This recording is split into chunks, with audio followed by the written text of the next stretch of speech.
The place smelled like cedar and cheap candles trying too hard. She was in the kitchen humming, something low, something off-key. Her back was to me. Her shoulders dipped when she heard the door close behind me. There was already a bottle of wine breathing on the counter. 3 glasses beside it. One of them half full, or half empty depending on how long he'd been gone. She turned like she hadn't just been talking to someone, like her fingers weren't damp from rinsing strawberries. That same stupid bowl we'd bought in Asheville, the one with the little fox painted on the inside. She only used it when she was trying to make something look cute, romantic. She smiled too fast. "Oh hey, you're early." I was. I looked at the glasses. One was tucked behind the fruit bowl, like maybe if she didn't look at it, I wouldn't either. "Traffic was smooth," I said. My voice sounded normal. It surprised me.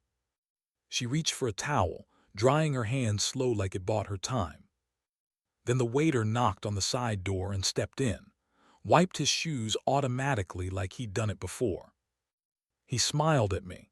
That polite kind of smile waitstaff use when they've seen you enough to drop the act. "Good to see you again, Mr. Ramsey," he said. "My name is Ramsey." I nodded. She blinked. Her mouth twitched like it wanted to say something but didn't get the cue in time. I looked at her, didn't say a word. She tilted her head. "What?" Not angry, not scared, just feigned confusion, the kind you practice. Her eyes went to the wine glasses, just for a second and then away. "Too fast." She stepped in front of the counter like she was reaching for something, but I already saw it. That third glass.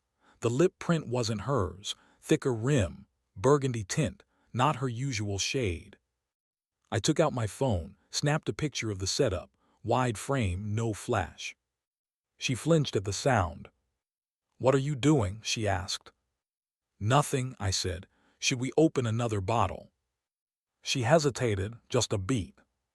Then smiled, nervous, like we were role-playing something she didn't fully understand. "Sure," she said. "Yeah." I opened it. Smooth cork, deep red stain. 2017 vintage, same one we drank the night we got engaged. Her idea. Always had to tie things back to meaning. She handed me a glass. I poured hers, then mine. And I left the third one empty. She picked up her glass and clinked mine gently. "To us," she whispered. I held her gaze. Didn't drink. Just tilted the glass enough to let the light catch the rim. Let her see I noticed the faint lip print on the glass behind the fruit bowl. Let her think about how many times I'd been in this same scene, but blind. The firewood cracked in the background. She took a sip. I didn't. She kept smiling, but her hand was shaking just enough to make the wine ripple. I waited. She never asked why I took the picture. And I never asked who Ramsey was. It used to feel simple, us.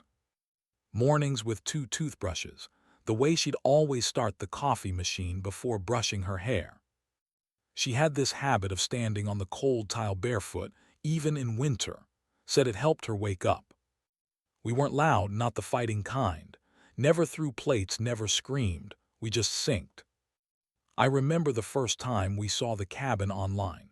She gasped, literally gasped, and said, "This looks like a place you could forgive someone in." She laughed after, but I remembered that line. It was our anniversary trip back then. Year 5, before the rings, before the contracts. The wood panels, the corner fireplace, the dumb little heart carved into the porch railing. She said it looked like someone fought to make it romantic. She liked effort more than results. Fast forward, 3 years into marriage, 8 into knowing each other. And she tells me we need space, not distant space. A weekend to reconnect. No phones, no schedules, no background noise. She'd been reading those intimacy books, the ones with workbook pages and prompts like, "What do you miss about me?" She packed early, made a playlist, even printed directions like it was 2004.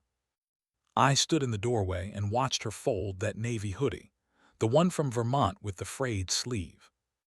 She used to steal mine, now she only wore hers. I stepped behind her, hands on her hips. I kissed her shoulder, that spot with the little scar. She looked up at me, didn't smile right away, just studied my face like she was measuring something. Then she said, "I'm glad it's still us." I nodded, but there was something in her voice, a thinness, like she was reading a line she didn't believe anymore. The night before the trip, she lit a candle on the windowsill, a cheap lavender one. We sat on the couch. She leaned into me, not all the way, just enough for it to count. She asked if I ever thought about moving, starting over somewhere quieter. I asked, together or separately. She didn't answer right away, then laughed too loud. "You're such a lawyer."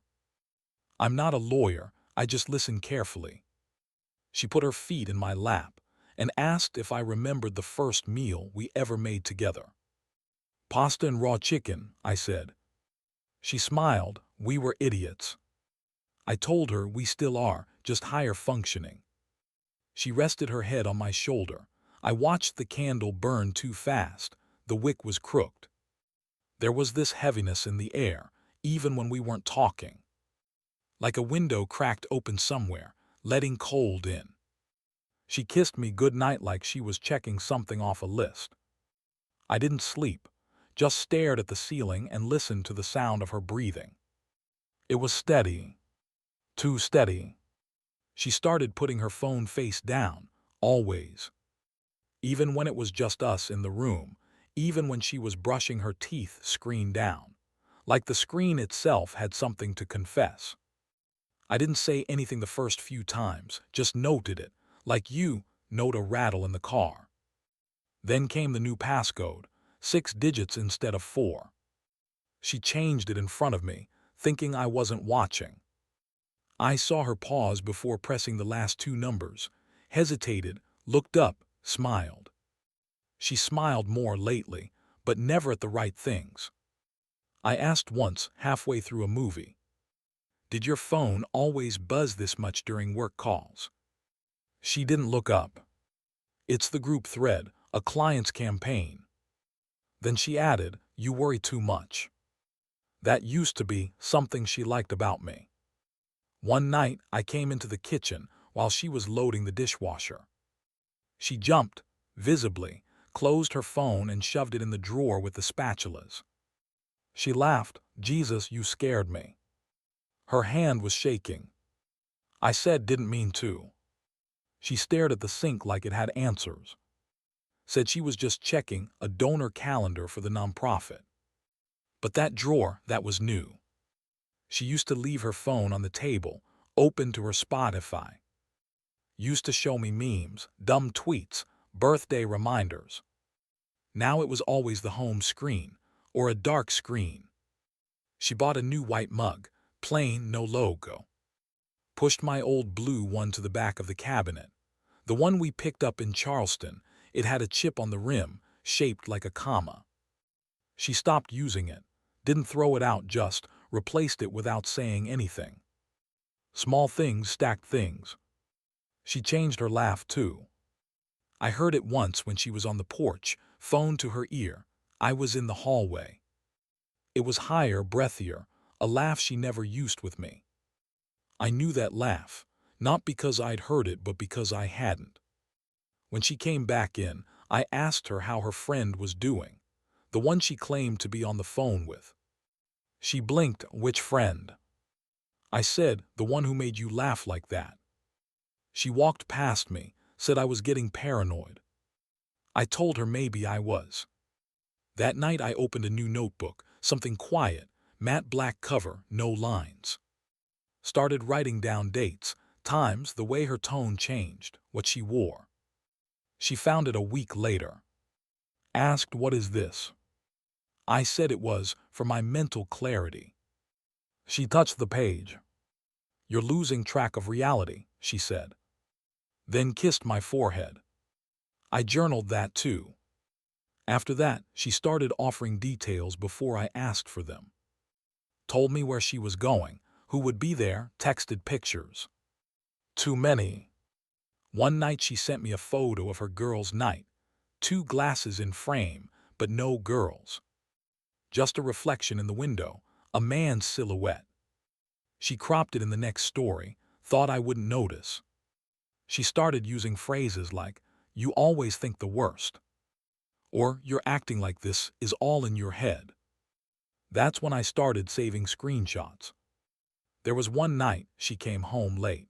Smelled like the cologne she used to say was too sharp. I touched her arm as she walked past. She flinched. Laughed it off, said she had a migraine. I told her I'd run her a bath. She smiled. "That's sweet, you don't need to." She used to say, "I want you to." Now it was, "You don't need to." I let the water run anyway. Sat on the toilet lid while she bathed. Watched the steam rise and fog the mirror. She hummed to herself, that same low, off-key hum from the kitchen. I stared at her reflection and wondered when it started. It started with the cabin receipt. Not the one she showed me, the one I pulled from her email trash at 2:14 a.m. She'd cleared her inbox, cleared her deleted folder too, but she didn't know about her iCloud sync. Didn't know I'd learned to check the metadata. Didn't know I stopped trusting Surface anything weeks ago. The reservation wasn't in her name. It was booked under Miles Treadway. I read that name 5 times before I even Googled it. Something about it felt designed to sound forgettable. He'd booked it 2 months before we went, not for that weekend, but that weekend, the one she claimed she'd found last minute. I searched the address, pulled up the rental photos, compared them to the ones in her hidden photo album. Same couch, same crooked lamp, same fireplace. There was one photo she was in it, blurry, laughing, face angled up like someone taller was taking it. The stone from the fireplace, that weird split pattern, was identical. She cropped the edges, but she missed the reflection in the glass door. A man's shape, bare feet. Miles. I found his LinkedIn, UX designer, freelance, lived 12 miles away. He posted photos of quiet cabin weekends and disconnection for mental health. One photo had her backpack in the background. I bought it for her 2 years ago. She said it looked structured but soft. She left it behind when she came home that weekend. Said the zipper broke. The zipper was fine. I tested it. I checked her Venmo next. Payments labeled reimburse and thanks 3, always on Wednesdays. She volunteered every Wednesday. Except she didn't. I called the nonprofit she claimed to help. Asked if she'd been in lately. They said she hadn't shown up in almost a year. I wrote that down. The tone of the woman's voice, confused, polite, apologetic. That night I watched her sleep. Her hand rested on her stomach, same spot she used to place it when she had cramps. That same gentle curl of the fingers. I used to think it meant she needed comfort. Now I wondered what it meant at all. Her phone buzzed at 3:11 a.m. I didn't reach for it, didn't need to. Next morning, she said she'd had a dream about the cabin. "Which one?" I asked. She paused, said, "What do you mean?" I said, "We've only been once, right?" She smiled, "Of course." I nodded. Later, when she showered, I checked her screen time. Safari had dozens of recent searches for that cabin, map routes, check-in times, restaurant menus. One of the bookmarks was for a wine bar half a mile from the cabin. I called the place, asked if they had reservations under Miles' name. The hostess said, "Oh, the couple from last month." Couple? I didn't speak for a second, then just said thanks. I wrote down everything. Every word, every reaction, every moment I pretended not to know. There was a picture she kept in her wallet, a photo strip of us from Coney Island. She'd folded it years ago to hide the frame with her eyes closed, said she looked drunk or dead. Now she'd replaced it. Same strip, but she cut the last frame out completely. It used to be my favorite one. The one where she kissed my cheek while I was laughing. I don't think I laughed like that anymore. I held the cropped photo in my hand, sat on the floor of her closet and didn't speak. Didn't cry, didn't scream. Just sat there breathing. I wasn't broken, I was cataloging. People say heartbreak feels like something snapping. But it doesn't. It's quieter. Like a slow leak you don't notice until the floorboards swell. I didn't ask her about Miles. Not once. She expected a confrontation. That's why she kept testing me, slipping details, watching my face. But I gave her nothing. Instead, I got quiet, focused, strategic. First thing I did was move all my crypto to cold storage. We had a joint investment wallet, or so she thought. I created a shell wallet on the surface, left a few thousand floating in it. Enough to look normal. The rest I locked away, under a seed phrase she'd never guess. Something she used to say in her sleep. Next, I set up a call forward on her phone, a clone redirect through a burner app. It only caught her volunteer check-ins. One night, I heard her whisper into the phone. I miss the fireplace. Then silence. That was the moment I stopped seeing her as someone I could fix. She wasn't broken, she was rehearsed. I started tracking his car. Miles drove a gray Nissan, parked on 6th Street near the alley. Came through the side gate. She left it unlocked on Wednesdays. One night, I walked out back and quietly latched the gate. Nothing dramatic, just a quiet click. Next morning at breakfast, she mentioned it casually. Did you touch the side gate? It was jammed. I looked up from my eggs. Nope. She chewed slower after that, didn't finish her toast. I created a shared Google Calendar, told her I wanted to start organizing us time. She laughed, "You're such a nerd." I let her think that. Each Sunday, I scheduled a fake therapy session for myself during her usual volunteer hours. She never asked questions. Meanwhile, I met with a financial advisor, set up a property trust under my name only. Quiet paperwork, no drama, no red flags. Then I made an appointment with a family mediator. Told her I wanted us to be mature about long-term planning. Protect each other, prepare for life, what-ifs. She said, "We're not getting divorced." I said I didn't say we were. She signed the postnup. Didn't even read the clause about investment accounts. That night she curled into me on the couch. Put her head on my shoulder like it meant something. I held still. Not because I loved her. Because I wanted her to remember this part. The part where I stayed calm. A week later, she mentioned a retreat. Said her nonprofit was doing a reset weekend. I nodded, "That's good, you need it." She kissed my cheek, "You're being so supportive lately." I said, "I'm learning." She booked the cabin. Same place, same dates as before. What she didn't know was that I'd already reserved it. 2 days earlier, under my real name. I called the waiter ahead of time, told him I'd be arriving alone. He asked if she'd be with me again. I said no, not this time. When she pulled up that Friday, I was already on the porch. Glass of wine in hand. I didn't wave. She didn't get out of the car. Just sat there, watching. Then slowly backed out of the driveway and left. After the cabin standoff, she didn't come home for 2 days. No calls, no texts. Just absence, the one thing she used to accuse me of when I worked late. I didn't ask where she went, didn't need to. I already had the tracking alert set on her license plate.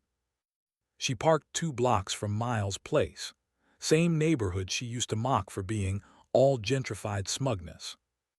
She came back late Sunday, said her sister needed her. Her voice shook just enough to seem sincere. But she hugged me too quickly. Didn't linger, didn't exhale. That's when I knew she knew something was shifting.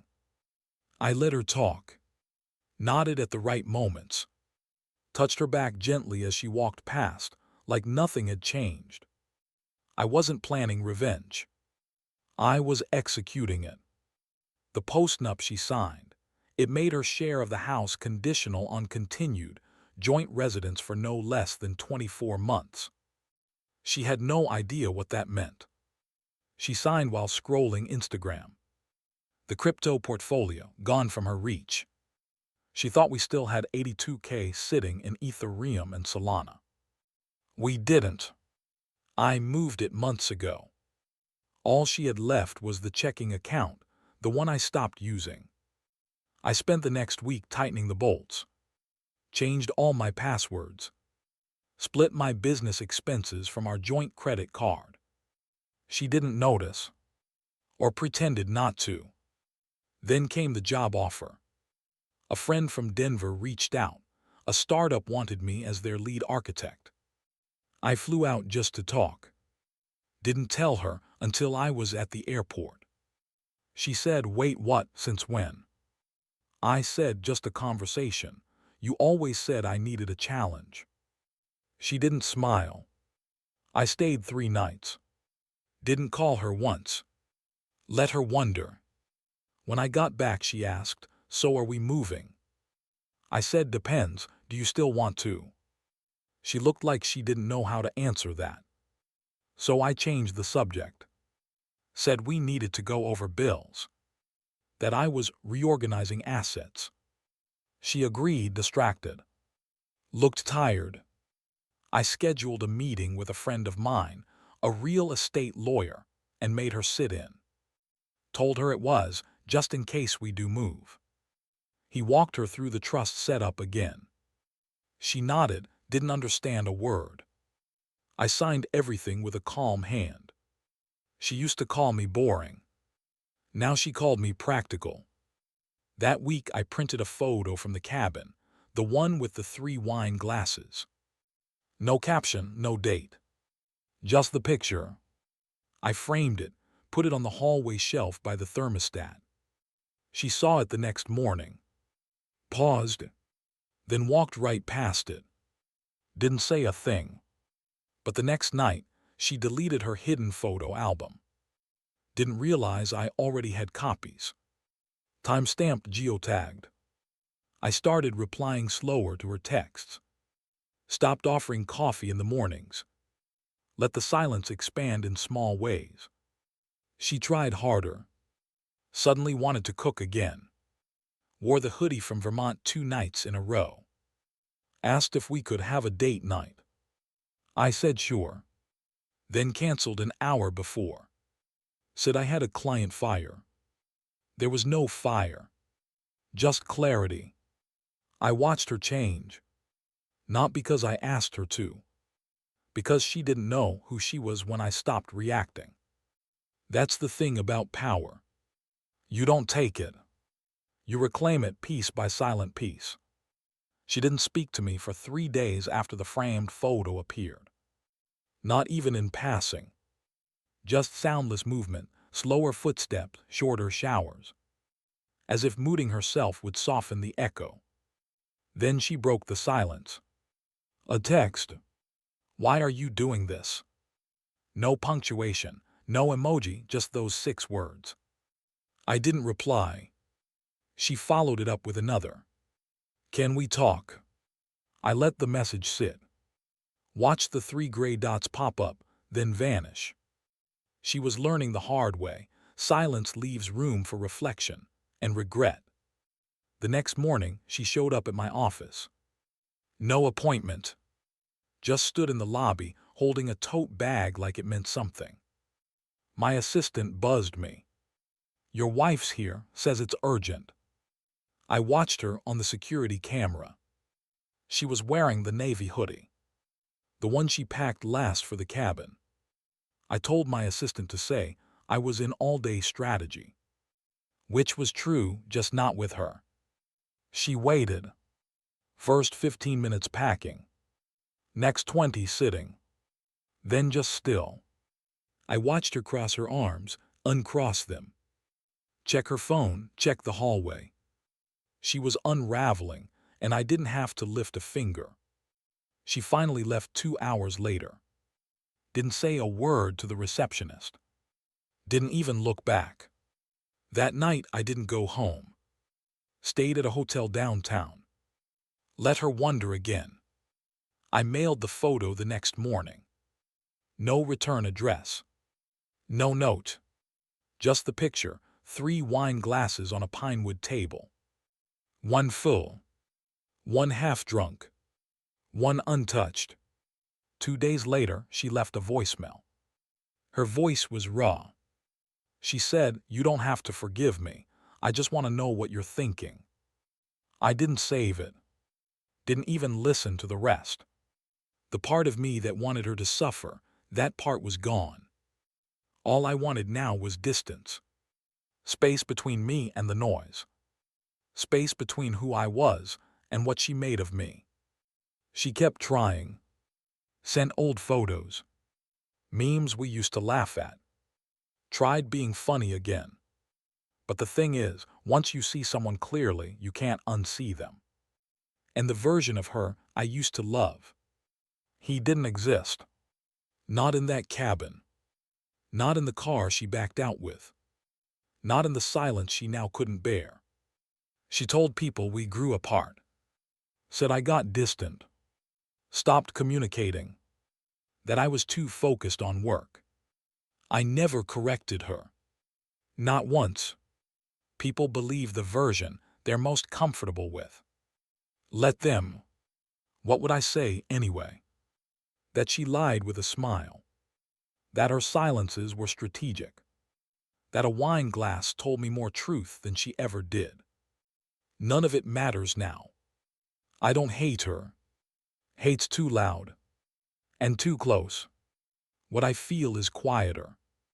Like walking out of a movie halfway through. Realizing the plot was never what you thought. She still sends the occasional message. Birthdays. Memories.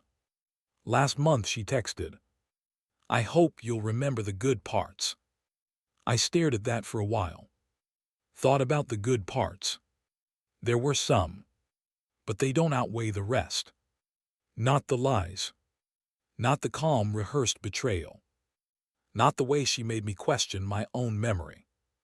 She said I was cold. I call it clarity. Sometimes I walk past that cabin in my mind. I see the 3 glasses.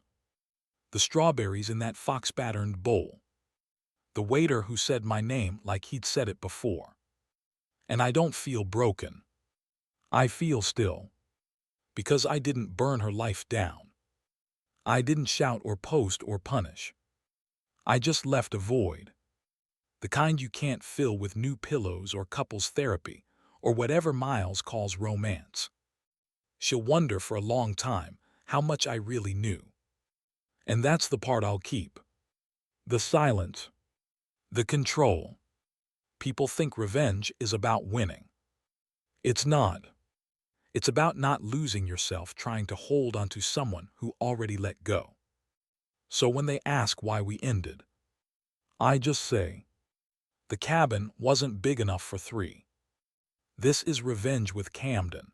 If you've ever been betrayed by the person you trusted most, hit subscribe. You're not alone.